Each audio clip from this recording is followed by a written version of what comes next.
Welcome to the Life After Plus One podcast, where we turn life's lemons into delightful lemonade.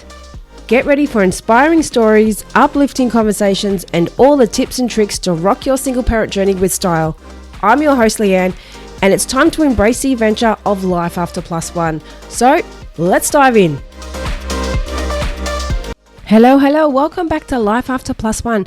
I'm your podcast host, Leanne, and today, before we dive in, I want to say a huge shout out and a big thank you to all my listeners that have been on board since day one. Now, we're still fairly new.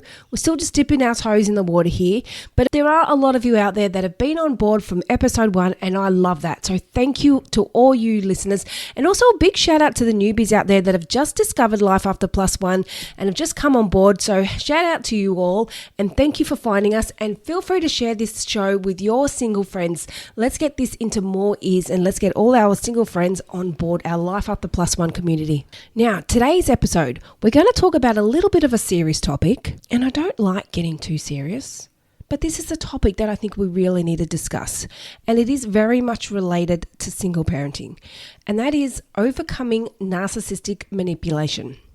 Now, for those of you that have been on board for some time, you've probably heard a fair bit about my history and my breakup story.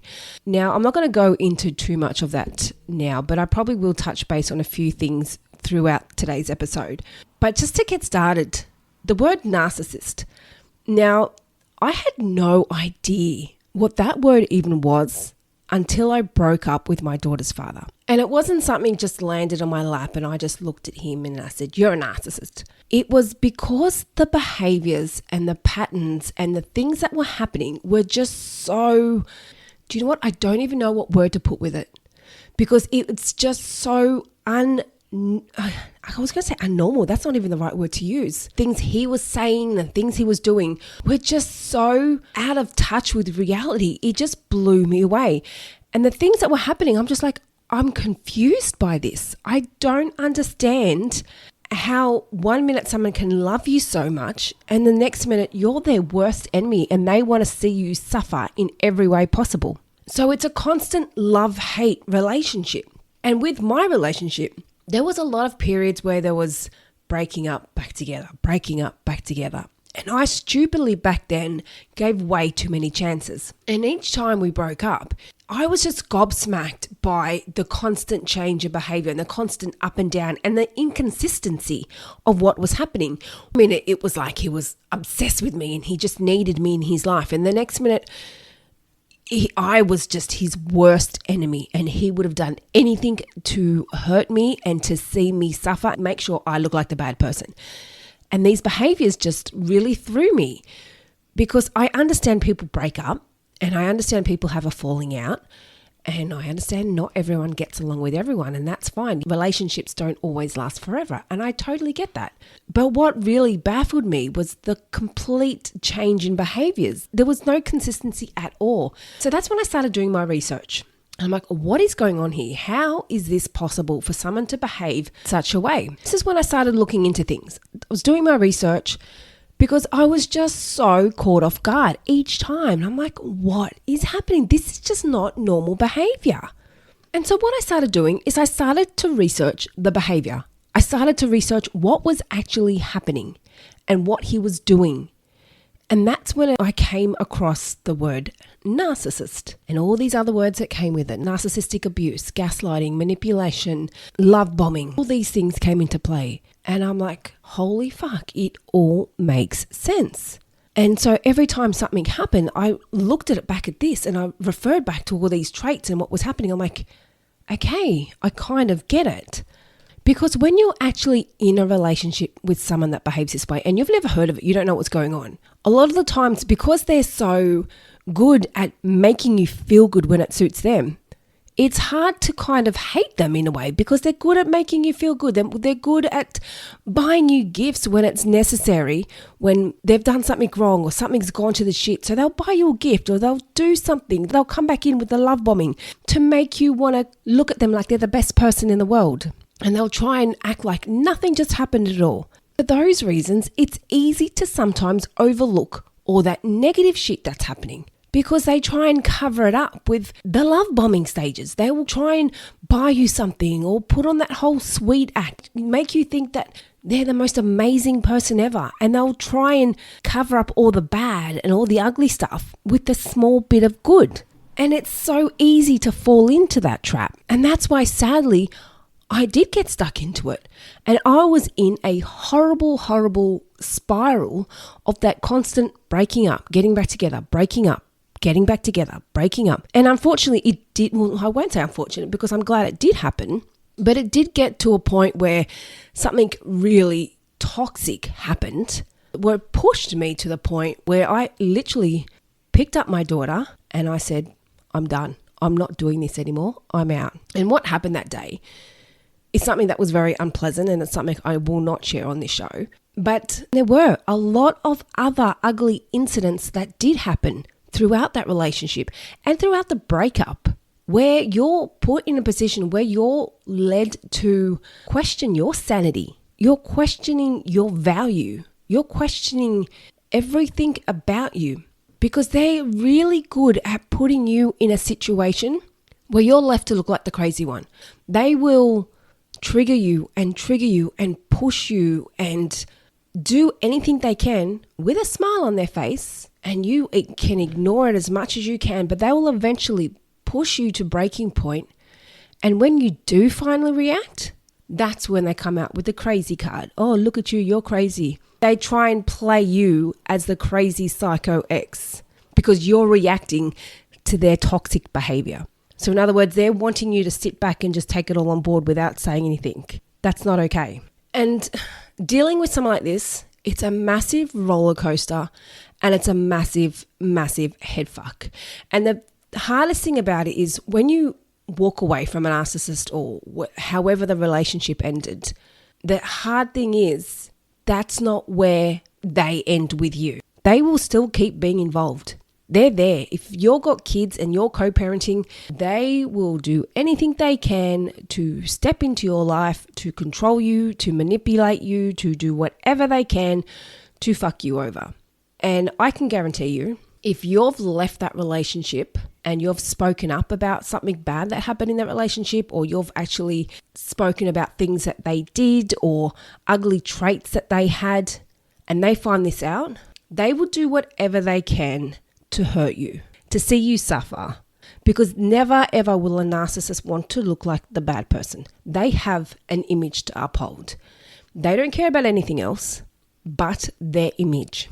And the thing with a lot of narcissists, they may come across, whether it's female or male, they may come across as looking very tough and very controlling and in power because of the way they manipulate things. But a lot of the times, these people are very insecure and they're hurt that you've walked out and you've left them. They don't like that. So they will make sure they punish you. They will make sure you suffer. And they will make sure that no matter what happens, they look like the good person, because their name cannot be dragged through the mud. So they will go to all lengths to make sure you have the bad reputation in the breakup. And like I said, it's the biggest head fuck you will ever experience. Your head is like in a washing machine throughout this whole process. And sadly, it's not just something that ends in a few days. It can take years. It can seriously take years. Now, I'm at a place where I have lost all emotions to my ex. And I've mentioned this in previous episodes. I have no emotion. I don't even have any anger anymore. And the reason why that is, even though he has hurt me more than anyone in my entire life has, I don't care enough to react. There is zero care factor. He's my daughter's father. That's it. I don't need to worry about what he's doing. I don't need to worry about what he's saying. I don't need to even care if he's saying anything about me. Don't care. Say anything. Just don't say it in front of my daughter. But it took me a long time to get to that place. The start of that breakup was a dark, dark place. And I'm sure it is for a lot of people. You just think, how the fuck am I ever going to get through this? They are in my life. Am I going to have to put up with this forever? No, you don't. No, you don't. You've got to find a way to speak up for yourself, and you've got to find a way to no longer care. Now, like I said, when I first going through the breakup phase with my ex, And then I started coming across all these different traits. And a lot of people probably don't even know what this is. I mean, it is more of a common term that's used these days. You hear it thrown around a lot. Narcissist, gaslighting, manipulative. You hear these terms quite often these days. You see them thrown around on social media and reality shows. They're very common terms, so most people do know about them. But nearly 10 years ago, when I broke up with my daughter's father, it wasn't heard of as much as what it was these days. And like I said, I had to research it. I had no idea what the word narcissist was until I started Googling and researching his behavior and what was happening and why it was happening. I did learn and get a better understanding of what he was doing, why he was doing it. But there was nothing around that teaches anyone that's going through it what to do, how to handle it. What are you supposed to do in that situation? You can learn what narcissist is, what gaslighting is, what manipulate is, and you can learn what the traits are and how to spot them. But that's it. That's where it ends. Sadly, it's still very easy to feel sorry for them. When you actually discover it, everyone's different. Everyone might handle the situation differently. But when I first discovered, I thought, I wonder if I can help him here. I wonder if I can do something to change this. You can't. And I think I mentioned this in my last episode about controlling co-parents. You can't change anyone, not unless they come to you and acknowledge what they've done, acknowledge that they're not happy with the way they're behaving. You're not going to be able to change them. Because if you address to them or you point out to them that they're being narcissistic and they're manipulating you, they're going to find a way to turn that against you. They don't like that. They don't like being called out on their shit. So don't try and change someone. Now, it is hard, and it's not just the emotional pressures of it. It's also the financial pressures. They don't make breakups easy. And if there is someone out there that's been with a narcissist and had an easy breakup, holy smokes, I want to hear your story. Because quite often they will make it a living hell. They will make you suffer for leaving them. And they will make you suffer emotionally. They will make you suffer mentally. And they will make you suffer financially. And if that means dragging out court cases unnecessarily, if that means taking things to court when you don't even need to go and you can quite easily mutually resolve things, if that means screwing you around with child support, it could also be them messing you around with financial settlements. They're not going to make it easy. They will make you work. And in this process, they will fuck with your head in a way that you've never experienced. And it is the worst experience you'll probably ever go through. Now, I really hope that once you've gone through this one experience with a narcissist that you never have to go through it again, because it's a fucking living hell. It really is.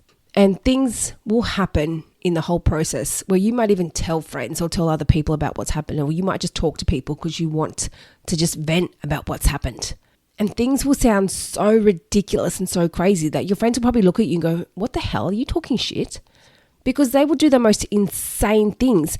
And the thing that makes it even harder to have certain people believe you is that they put on such a nice act to everyone else. In everyone else's eyes, they're the most amazing person ever because they're all about their image and their ego. They want to look good in front of everyone. So they will not let anyone see that ugly side of them. So if you start to react, or if you start to act crazy, as they say in their eyes, or respond to their shitty and bad behavior, then that's perfect for them. They can make you look like the crazy one. They're just sitting back with the smile on the face saying, see, look at them. Look at the way they're behaving. Look at them. That's what they want. And they want to sit back and be as calm as possible. And that's what they want people to see. And the thing is, majority of people believe it. I lost so many friends in my breakup with my ex because he put that charming smile on and everyone believed him over me. And he spoke shit about me to so many people and the stories and the lies that were said just so he could have people on his team. But I don't just want to sit here today and talk about my story. I mean, I'm happy to if that's what you want to hear, but I want to talk about what to do in that situation. How do you handle it? The more education that's out there about narcissistic behavior, the more people are realizing that that's what they're going through. Because you see it quite often on posts and social media, just broken up with my ex and they've taken everything, or they don't let me have access to the kids, or they've stopped paying child support, or there's something. And you can tell by the way they're talking and the way that the message goes. Now, I'm not saying that's only narcissistic people that behave like this, but when there's other things that are happening as well, you can tell you've got a narcissist on your hand. And when they're talking about it getting ugly and very aggressive, you can tell where that's going. Just going back to what I was saying about my situation, like I said, I don't want to make it about me, but I even got to the point where I said, I don't care what you want to say about me. I don't care who you talk to or what you think. All I care about is my daughter, and I'm her mother. And the fact that you feel the need to do this to your own daughter's mother speaks volumes of your character. If you're a decent human being, you would drop your act and put your child first. But that's the thing with these people. They're so caught up in their own little bubble of making themselves look good that they will neglect their child's needs as a way to make sure their image is protected. And if that means stopping child support payments, if that means not turning up to certain events for the kids, knowing that maybe the mother's going to be there or the father's going to be there. So they're like, I don't want to be there because they're going to be there. So they're going to miss on one of their child's events just because the other parent's going to be there. Or depriving them of certain things in the breakup because they don't want them to have it. But even though the child will benefit from it, the other parent might need that because they're the primary carer of the child and they need that for them to move on. But they're going to deprive them of that. Like, for example, when I broke up with my ex, I sold my car in the relationship with him and we just had the one car. That was a manipulative move on his end. And it was agreed in the process of us breaking up that I was going to get that car. But he stopped it. He managed to stop it. So I had to get the bus everywhere. And that was one, a controlling tactic on his end. And two, a tactic to make sure I was left with nothing. And that's what they do. They want to see you suffer. So what do you do? How do you handle it? Well, there's two ways. You can go through the legal avenues, and going this option is quite costly. It is, and they don't make it easy. And I can guarantee you now, mediation will not work. We took the mediation process and nothing was resolved. So if you're with a narcissist and they're quite happy to go down the mediation path, then 100% take that option. But it's highly unlikely that they're going to give in to something so easily. So you've got the option of taking it down the legal path, which, like I said, is expensive. Because they don't just give in and say, yep, they can have that, they can have that, they can have that. No, they'll go through everything with a fine-tooth comb and do what they can to make sure they're the ones that come out on top. Or the other option is just to emotionally and mentally give up and go, you know what, I don't give a fuck. Take what you want. I have the kids. That's it. And that's exactly what I did. Now, I'm not saying that's the best option. For me, financially, it left me fucked. I left with nothing but a suitcase of clothes and my daughter. Not even my friends. They took his side. And it was the hardest thing ever. But I've built my life up to a place now where I'm extremely happy with where I'm at. And it's constantly getting better and better by the years. And I love that. But it was hard. I went through some really hard times to get to where I am now. But you've got to come down to the point where, do you want to fight with them? Do you want to battle with someone that's never going to compromise or give in? Do you want to fight with someone that's not putting the needs of the kids first? They're putting the needs of their own fucking ego first. Is it worth it? And it's hard because that's your money. That's your possessions. And I lost so much. Even though he tells people, no, she didn't buy that. She didn't do this. Fuck off, mate. I've been working all my life. What do you think? I've just come and gone with nothing? Like, fuck. And people believe it. So you can do that. You can just get up and walk away with nothing and continue your life knowing that you can not worry about that mental and emotional stress, but you've got the financial stress. Or you can go down the legal path and you've still got the financial stress because you've got to pay for the legal costs, and then you've got the mental and the emotional stress that goes with it because they will head fuck you. So sadly, there's no way out of it. Now, I'm not going to sit here and give any legal advice because that's not my domain at all. But I will say, as hard as it was to walk away from it with nothing, and as hard as it is to see him and his partner sitting on furniture that I paid for, I know that I'm living a life that I built on my own. I've had no fucking handouts, and I haven't had to worry about him in my ear about anything about what I'm doing, what I paid for, or anything. Now, the thing is with these narcissists, a lot of these behaviors are something that stemmed from their childhood. And quite often it's either someone that's been given way too much love and attention and they've got a really inflated ego and they just come into the world thinking they're a goddamn king or a queen and they think they've got power over everyone. Or it's someone that's the complete opposite end of the scale where they've just been completely deprived of attention. They've been completely deprived of any love or any kind of affection in their childhood. So now that they're an adult, they're really forcing it, and they're taking it to the other end of the scale by making sure they get attention. They're forcing the attention to be on them by making other people look like the arsehole. And it's a really sad way to try and get attention, and it's a really sad way to get people to like you. You've got to lie to people and talk shit to have people on your team. It's pretty fucking low. What kind of life is that? And that's the thing, they don't give a fuck. And as much as you can try and understand their emotions, and as much as you can try and feel sorry for them, because I went through that stage, I felt sorry. But he's had a shit childhood, maybe there's something I can do. You can't, because no matter what you do, you try and do that, you get sucked in. They will suck you in, and you do start to feel sorry for them, because one day you'll have the shits and they might come in and put on a smile face, and because they want something from you, you'll get sucked in, and then the next minute they'll come back and be an arsehole again.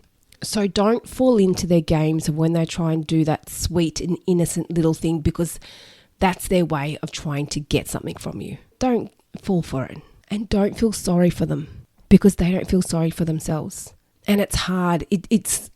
It's not easy to get to that place where you can just completely cut them off emotionally, and you can get to a place where you can really step back and go, I can't help you. I can't do anything. When you smile to me and want something nice and you're really nice to me, I know you're lying. You have zero care factor towards me. You've shown your true colours to me when you were in the relationship and when we've been going through the breakup. Putting a little sweet, innocent smile doesn't cover up all that negative and hate that you put me through. So how do you handle all the manipulation and the gaslighting and the lies and everything else? Well, the easiest advice I can give is you don't need to. You don't need to handle it. Now that you've left that relationship, it's now not your responsibility. You were in a relationship with a narcissist, they're probably already in another relationship, and they do it very quickly. And that's also another hurtful thing. When you're in the process of grieving that whole relationship and you're losing everything that you've just had, you're losing your family life, you're losing possibly your friends, you're losing all your finances and everything else. And then within such a short period, you're replaced. And it's the final nail in the coffin. But it just stings. But that's what you need to look at and go, okay, they're really now showing me their true colours. They're really now showing me that I'm irrelevant to them.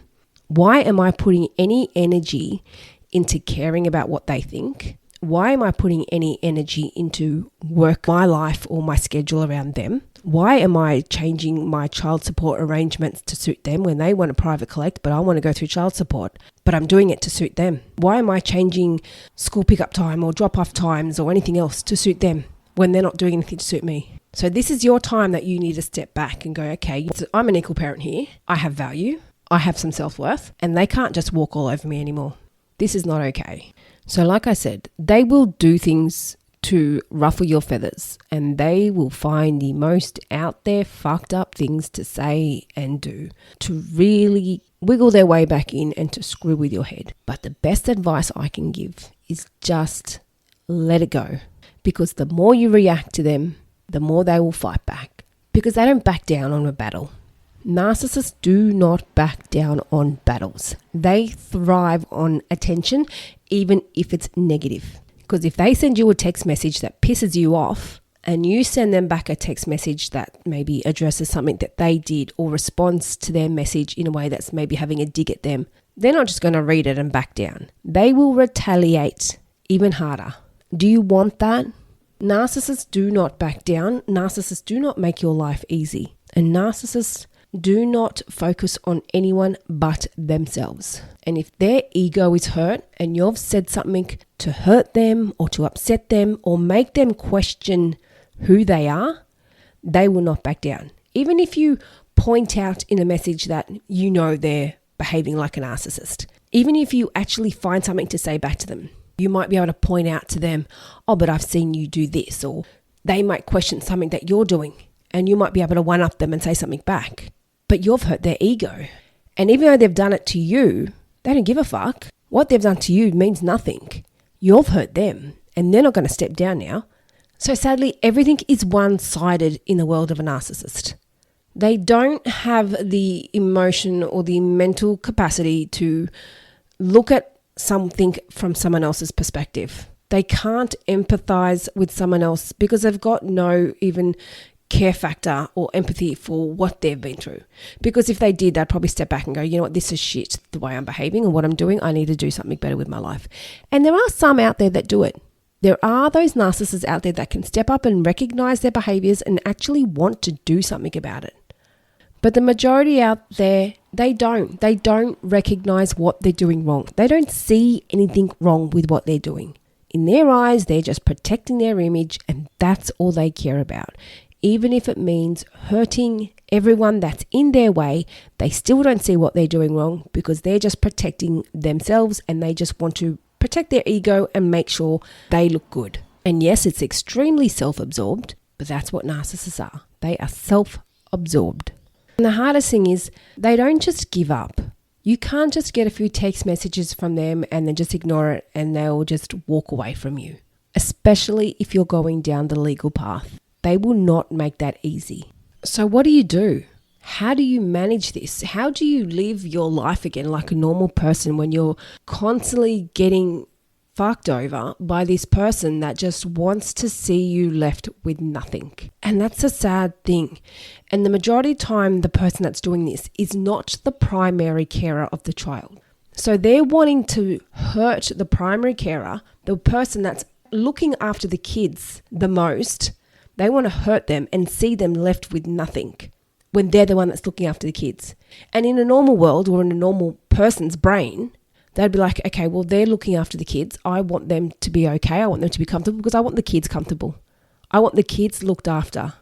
But in their eyes, they don't even think about it like that. They're not even looking at, they've got their blinkers on and all they're looking at is hurt them, hurt them, hurt them, hurt them. They're not even seeing outside and what the other people and the other things that are getting affected by their actions. And you can point it out to them as much as you like. You can say, oh, what you're doing here is affecting the kids. And their response will probably be something stupid like, well, the kids are not going to want to live with you when they grow up anyway. They'll just want to come back to me. Or they'll find some stupid egotistical thing to say to make themselves feel good and to make it look like what they're doing is not bad, even though it's extremely fucked up. There's no point addressing anything that they're doing wrong, even though we know it, even though we see it, even though we're living through it and we're having to deal with it on a daily basis. Addressing it is not going to get you anywhere. And I remember once when a while ago at the start of my breakup, we were doing private collect with child support. And again, that was his control tactic. He chose to do that. And whenever he had the shits with me or something happened with me that he was pissed off at, he would stop paying child support, a control tactic. Because in his eyes, child support was to support me. He was treating it like he was paying me to live. No, child support is for the kids. And it pisses me off when parents out there think that they can decide when and how much they should pay the other parent because they think it's supporting the other parent. Going back to what I was saying. So he decided that he thought it was okay to stop paying child support. And a couple of months into it of not receiving any payments because he stopped them, I decided to call up child support and let them know. And I decided to go through them instead of private collect. And they gave me some advice, which it's kind of common sense in a way, but it was probably the best advice I ever heard. It was also like a big wake-up call. And the lady I spoke to, she was lovely. She was really nice. And she said something to me and she said, never ever be dependent on child support. And in my head at that time, thinking, well, fuck, of course I should be. He should be paying that to help pay school fees or daycare fees or clothes or anything else. Yes, I should be. But then I stopped and I thought about it. And I'm like, it makes sense. It does. Even though I left him with nothing and I literally had nothing, I was slowly rebuilding my life from scratch. And then she turns around and says, never ever be dependent on child support. But then when I process this, I'm like, yeah, okay, it makes sense. But she said, don't ever rely on your ex to provide financially. And I said, it took me a minute to think about it and to process it. And ever since then, I was like, okay, well, fuck it. If I don't get child support, I need to make a way or think about how I'm going to make this work. because I can't be dependent on him. I can't sit around and wait. Is he going to pay? Is he not going to pay? Is he going to pay? Is he not going to pay? So I had to make sure that I had enough income coming in that no matter what, I was able to provide for myself and my daughter. Even though I was already doing it tough, I still had to make sure that even if he didn't, I was okay. And that was a big eye-opener.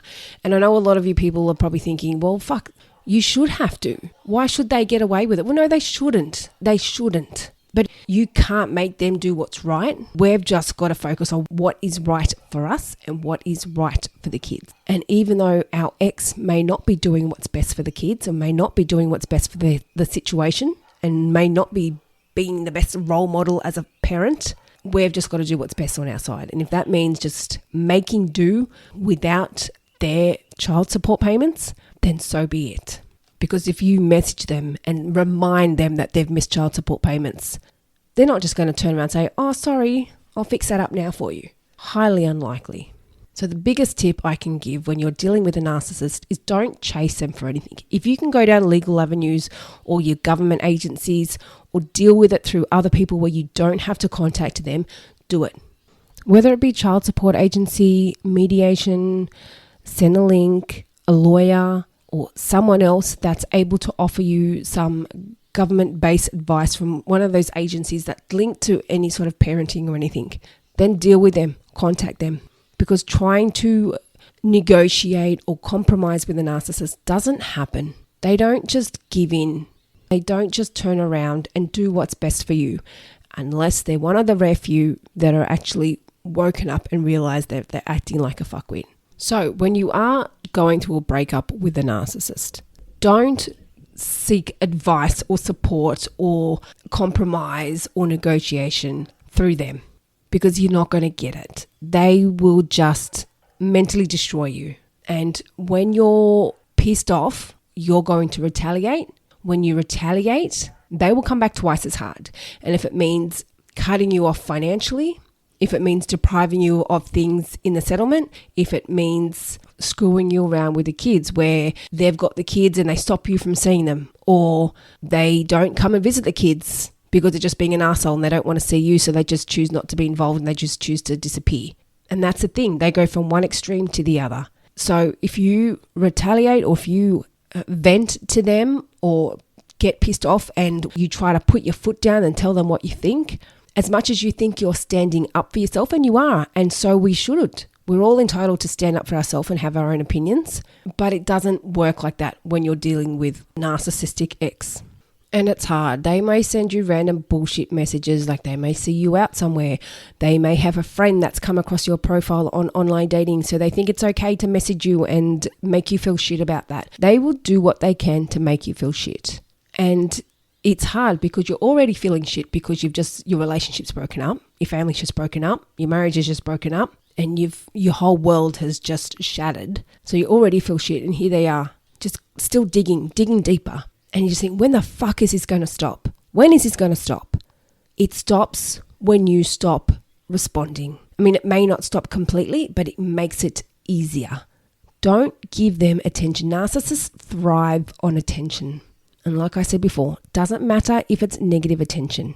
It's attention. And even if it is negative, they're putting that onto you. You may have a conversation with them and use the word shit or fuck or something. And they'll twist it onto you, say, oh, well, why are you swearing at me? Even though it may not be used in a manner that you're telling them to fuck off or something like that. You may have just used the word because you're pissed off and you're just venting how you feel. They will find a way to twist it onto you.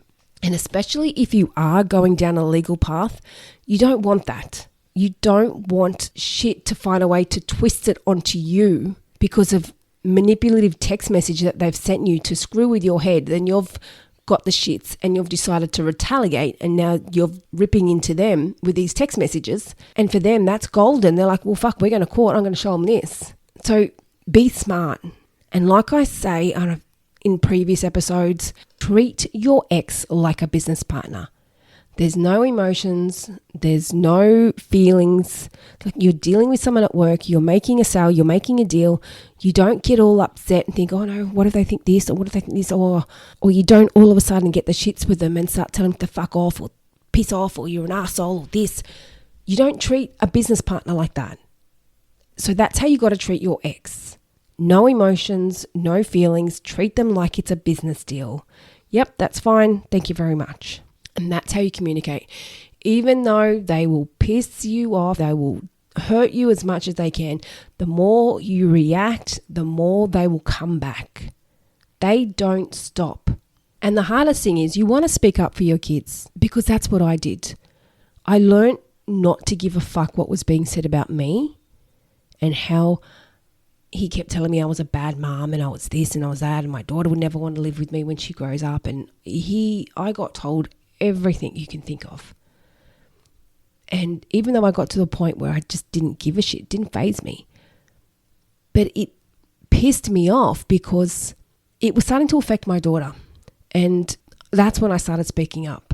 Because things that he was doing, he wasn't turning up to school events, or I'd ask him to attend something, or if he had the shits with me and he was meant to come and pick her up for the weekend, he just wouldn't turn up. Things like that were affecting her. And that's when she'd start to ask questions. And that's when I'd speak up. Didn't give a shit about me, but when it's affecting my daughter, I would speak up. And that's when the shit started, because he'd find a way to put it back onto me. Oh, well, you're stopping me from seeing her, or you're doing this, or you're doing that. It was never his fault. It was always something to do with me. And it's always going to be that way. It's never their fault. So what I'm getting at there is, as hard as it is to bite your tongue when it comes to them being a fuckwit and affecting the kids, you've got to do it. It's not your job to teach them how to parent.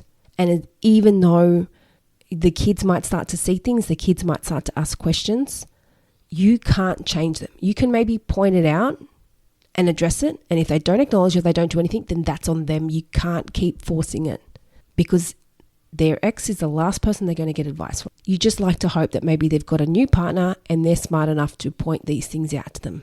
Fortunately, my ex didn't. He had a partner, but she wasn't smart enough to point these things out. Most of them, they will gaslight to believe that their ex is the most psychotic person ever. So they're not going to listen to anything you say. They're going to believe everything their current partner's saying, which is your ex. So that doesn't always work. But when it comes to the kids, it just comes down to us communicating well with them and telling them what's happened, but in an age-appropriate way. You don't have to go into full details. Mum's a fuckweed or dad's an arsehole. They're not turning up. Fuck them. Don't worry about them. They don't care about you. Find an age-appropriate way to say it. If they don't ask questions, don't even acknowledge it. Don't say anything. But it's hard not to throw your ex under the bus when they're being a fuckwit, but steer out of it, because eventually your kids will always see their true colours. And it may take a number of years. And even though when they're older, they may still want to go there and they may still want to be them and they may still love them, they will still see that side of them. And that's the hard thing as well. You think when they're acting like this, you're like, I don't want you in my child's life. You're a fuckwit. I don't want you around. No, you're not seeing them. But it's hard. You can't stop your kids from having a mother or having a father. You've got to keep that relationship there. It's up to the kids to make their decision on what they think of mum or what they think of dad.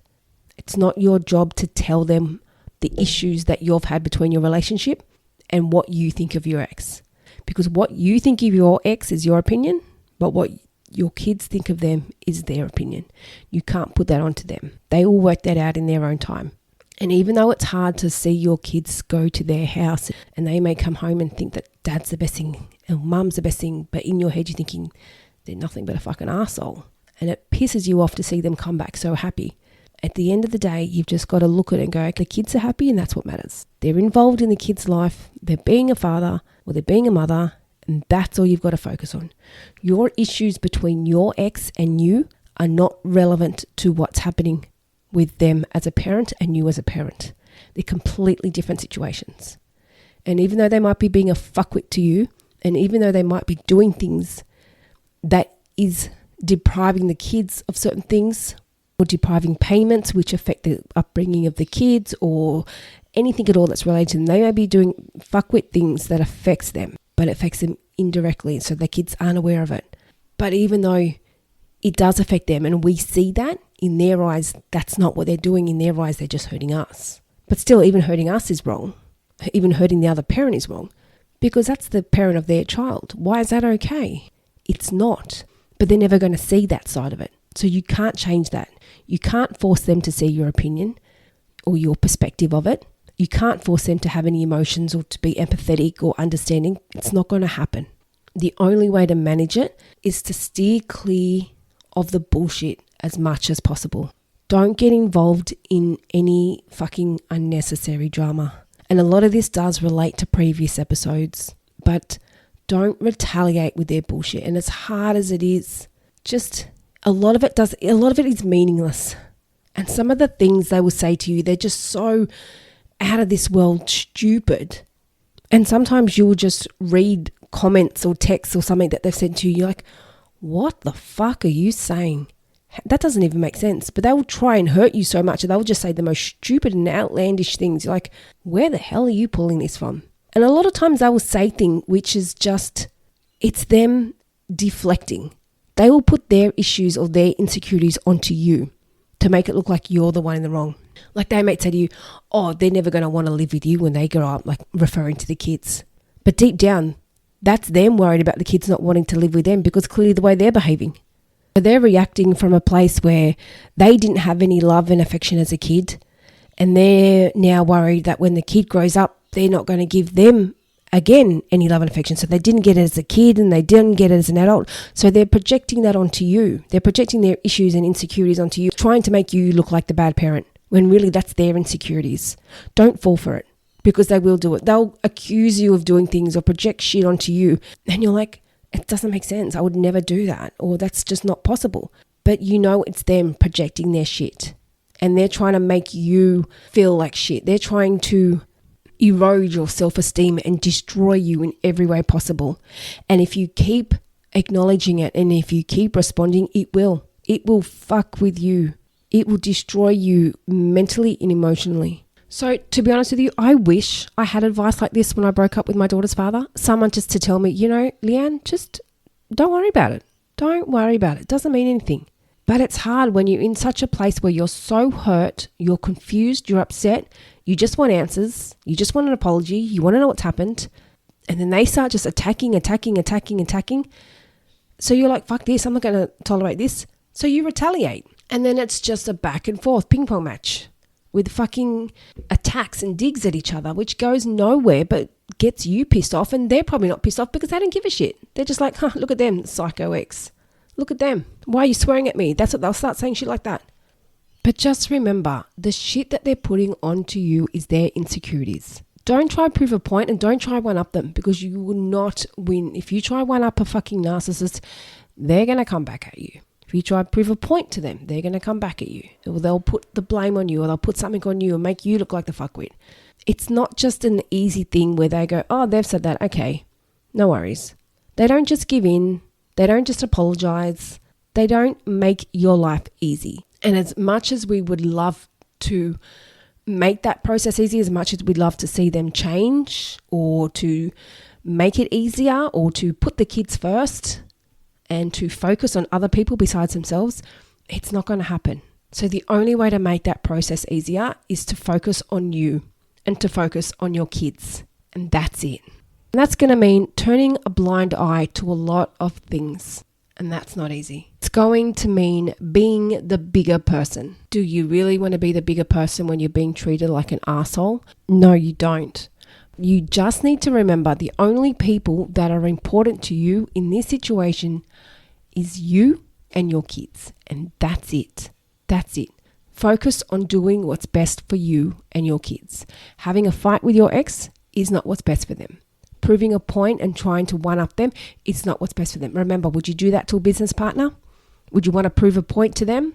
Would you want to tell them to fuck off? Would you want them to explain why they're behaving a certain way? You probably wouldn't give a shit. If they're a business client or something, you just not even give them the business and just leave them and not even speak to them again. And that's kind of what you got to do here. Just don't speak to them unless it's something that's really relevant to what you need to communicate about, which is something related with the kids. And that's it. Don't feed into their bullshit. Don't engage. Don't give them the attention that they want. They don't need any more attention, and they don't need it from you. It's not your job to stroke their egos anymore. Leave it. Let someone else stroke their ego. Let someone else do their dirty work. It's not your responsibility. If they're not stepping up to the plate and doing what they should be doing as a parent, then that's on them. That's on them. It's not your job to fix. You can address it, but if they ignore it or choose not to do anything about it, then that's not a you problem. That's on them. That's their issue. It's not your job to fix their faults. It's not your job to force them to change. And even though it does impact your kids, and even though you want them to step up and be a better parent and be a better role model, you can't make them change. And like I said before, you're not the person that they're going to listen to. Them taking advice from their ex is not something they're going to take on board. You might just be thinking, all I want is just my kids to have a good role model as a parent, a good father figure or a good mother figure, and have a good influence on my kids' lives. But you can't force that on them. You can't force them to be a better parent. Like I said, you can address it, you can point it out, but don't force it. All you can do is you can be the better parent. And it's hard because sometimes you feel like you're parenting twice as hard because they'll go to the other parent's house and they will do stuff with them that you just think, holy fuck, that's just completely fucked up, and that is not appropriate to be doing with the kids, or that's not an appropriate thing to say around the kids, where they might be questioning who you're dating and they might be asking the kids that. That's not appropriate. So they might be asking the kids inappropriate things or doing things or saying things or questioning them, which the kids don't realize, but that's just their manipulative behavior. You can't change them. You can't, as much as you want to just ring up your ex and say, what the fuck are you doing when you hear them do that? All you can do is to say to the kids, okay, mum or dad should not be asking you these questions. Next time they ask you that, just tell them to contact me. That's it. Because if you get angry and you message them or call them about something that you disagree with that happened in their house, they're not going to respond and just say, thank you for letting me know. I'll make sure I won't do that again. They will retaliate and go, well, who the fuck are you telling me how to parent? Who the fuck are you telling me what to do in my house? And guarantee they'll probably just keep doing it.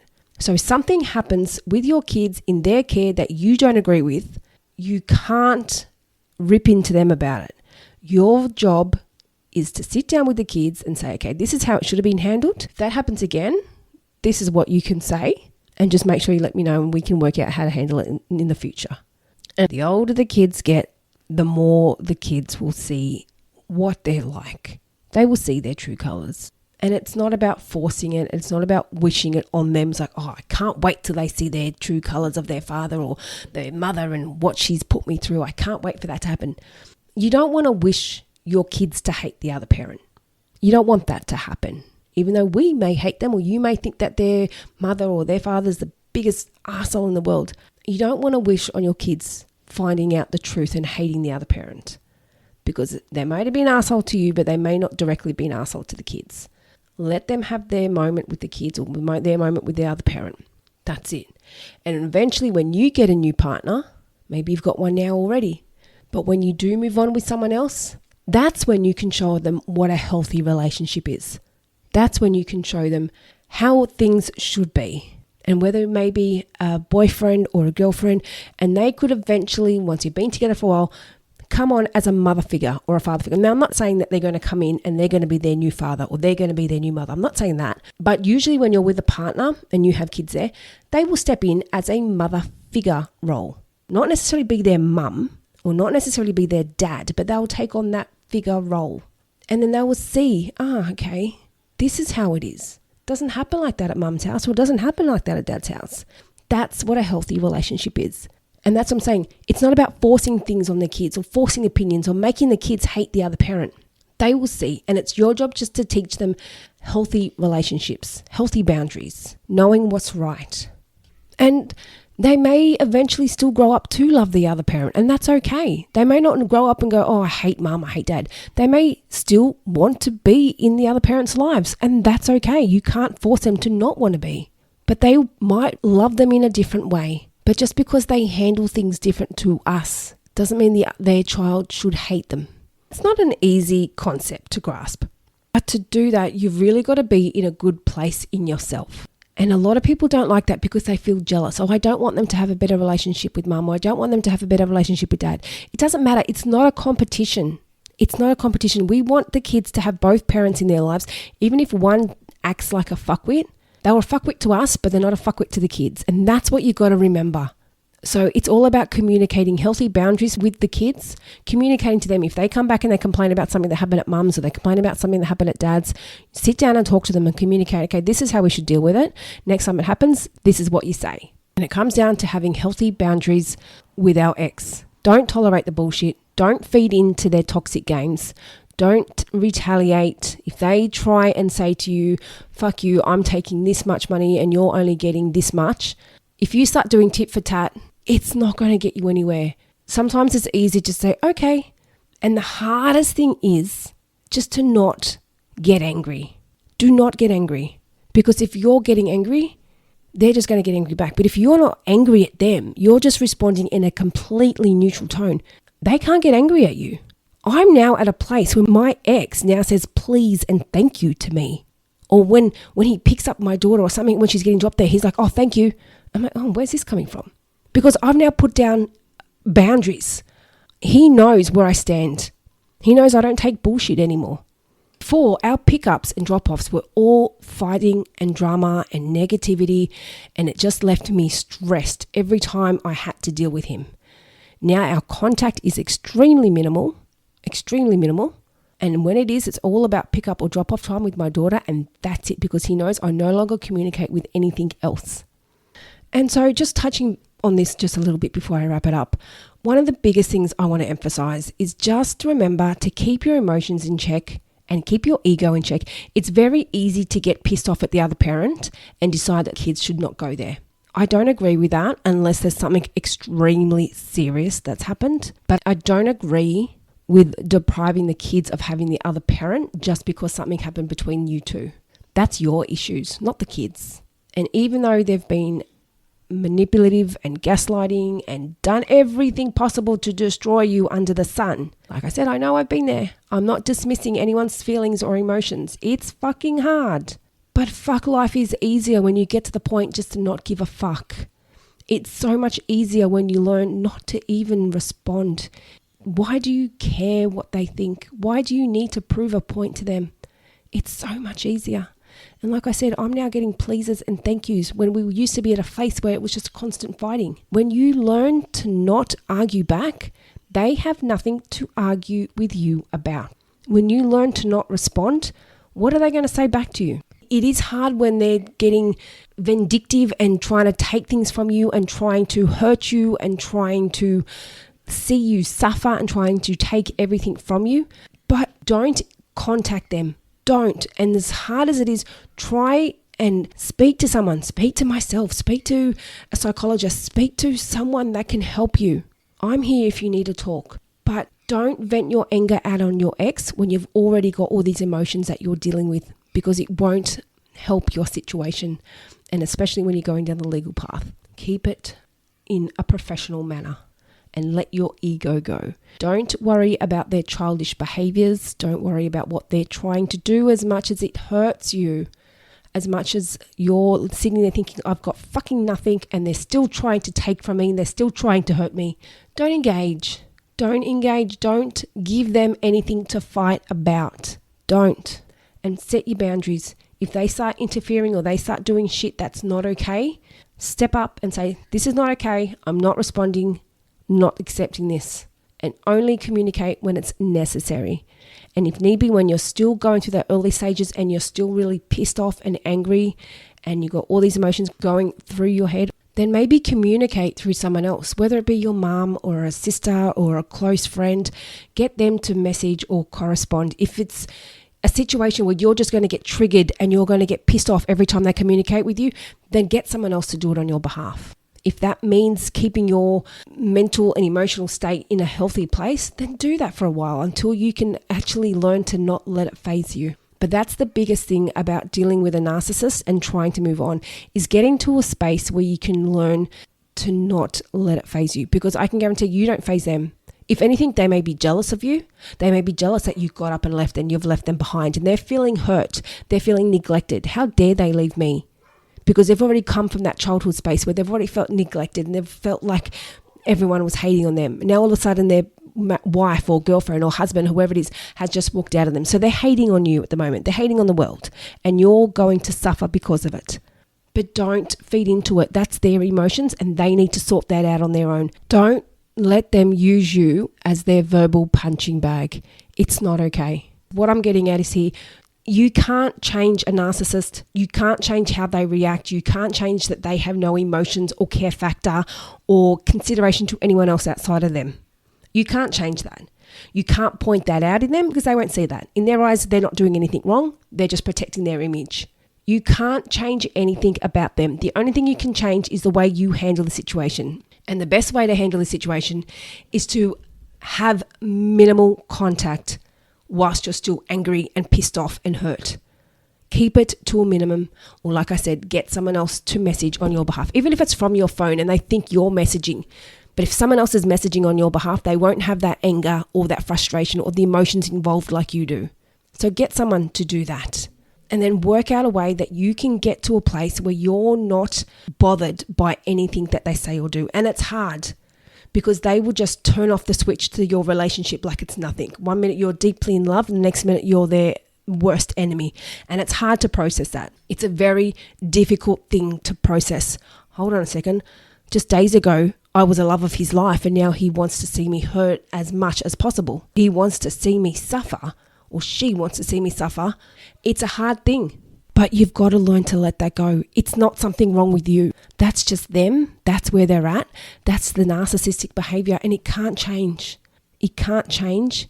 And you need to step back and have your time to grieve the relationship, because it will take a moment, because you'll sit there and question a lot of things. Oh, but this is what happened. We were so happy then, and we were so happy here, and now he's doing this, or now she's doing this. That's their behaviors. Okay, you've just got to learn to let it go and learn to accept it and learn to process it. And it's not going to happen overnight. It could take a year, it could take 2 years, it could take 3 years. It's going to take some time, but you will probably need to speak to someone. You will need to get some support. So like I said, try and let the emotions go. And the best way to start doing that is to start doing things for you. Start looking after you. Start caring for you. Okay, because you're going to be really in a shitty headspace. You're going to be confused. You're going to be lost. You're going to be unsure. Start doing things for yourself that's going to make you feel good. Start finding ways to put some care into yourself. I'm not saying you didn't before, but start doing it now, or doing it more. Doing little things that can make you feel good, so you can come home at the end of the day and not just be, oh, fuck, I got a text message again and I feel fucked. I'm just going to sit down and have a glass of wine that ends up being a whole bottle of wine. You end up having a chocolate and you end up feeling shit. If you have a day at work and you've got a message and it's pissed you off, go to the gym instead. Catch up with a friend for a coffee. Go down to the beach and clear your head. Listen to a podcast. Do a meditation. Journal. There's so many things you can do. Put on some happy music. I always got my selection of songs that make me feel good when I play them. There's so many things you can do to make you feel good. Go get a massage. So if you're going through this process and you've got all these emotions going on, do something to look after you. Do things for you. Okay, so to wrap it up again for the second time, I think I said about 10 minutes ago that I was going to wrap it up. To manage a breakup when you're going through one with a narcissist, avoid unnecessary contact. Keep contact to a minimal. Use someone there to help you if need be. Don't engage. Get legal support. Seek your support from government agencies if they're being assholes with certain things like child support. Use your support network, family, friends, anything. And try and drop your emotions. And to do that, you've got to also learn your self-worth. You've got to learn your value. You know, hold on, I don't deserve to be spoken to like that. That's not acceptable. And to do that, you've got to look after yourself and learn, nope, this is not on. And that's when you learn to shut off. That's when you learn to let go. Learn to let go of those emotions and not respond from your ego. And don't forget, that other parent is still the parent of your kids. Okay, as much as they've pissed you off, you don't want to deprive your kids of that relationship. So you've got to be the parent that sometimes has to work twice as hard and put in that effort twice as hard to parent, because you're reparenting again after shit that they've picked up from the other parent's house. So you've got to communicate with your kids healthy boundaries if they're seeing and doing things that are not acceptable that's happening at the other parent's house or the narcissistic parent's house. So show the kids healthy boundaries, show the ex healthy boundaries so they know that, nope, I'm not standing for this. And don't forget, no matter how much of a fuckwit they are the parents of your kids, and it's not your job to force your opinion of your ex onto the kids. In time, they'll make up their own opinion, and it doesn't matter if they love them until they're 60, 70 years old. That's okay. They will have their own love for them. They may love them in a very different way. They may love them in the same way. But at the end of the day, it's not a competition as to which parent is loved more by your kids. It doesn't matter. They hurt you emotionally and maybe in other ways, but they didn't do it to the kids. So keep that separate. And trust me, I'm not just talking from my arse here. I know what it's like. I've been there. Okay? But it's possible. And I'll say it a third time, I've said this already. I'm now at a place where I'm getting pleases and thank yous when it used to be nothing but fighting and drama. You can get there. It's possible. Okay? Thank you all for listening. I really hope you got something from this. This went quite a fair bit longer than I expected. But if you're wanting some more support or some more advice, then jump onto my website. I do have some services there. Give me a DM to my Instagram page. The link is in the show notes below. If you do want to message me, I'm open to all questions, feedback, or anything you have to say. And if you are loving the show, guys, give me a review on iTunes. I love to hear how you're taking that podcast. I love to hear your thoughts. And also, the more reviews and the more likes and everything that I get, the more it gets heard in other people's ears. So let's get Life After Plus One out there, and let's empower all our single parent friends to enjoy their journey of being a single parent and realize it's not a bad place to be. Single parenting is fun, and let's learn to love it. All right, guys, I really hope you got something from this. Like I said, if you've got any questions, shoot them through, and until next time, I'll be in your ears then. Thank you for joining us on the Life After Plus One podcast. If you loved what you heard today and looking for some further support, then jump onto our website, lifeafterplusone.com. Plus, don't forget to check out our Instagram page for further resources and inspo. You can find all the links in the show notes. And remember, you're not alone on this path. I'm looking forward to seeing you on the next episode. And in the meantime, keep thriving, keep growing, and keep exploring your amazing life after plus one.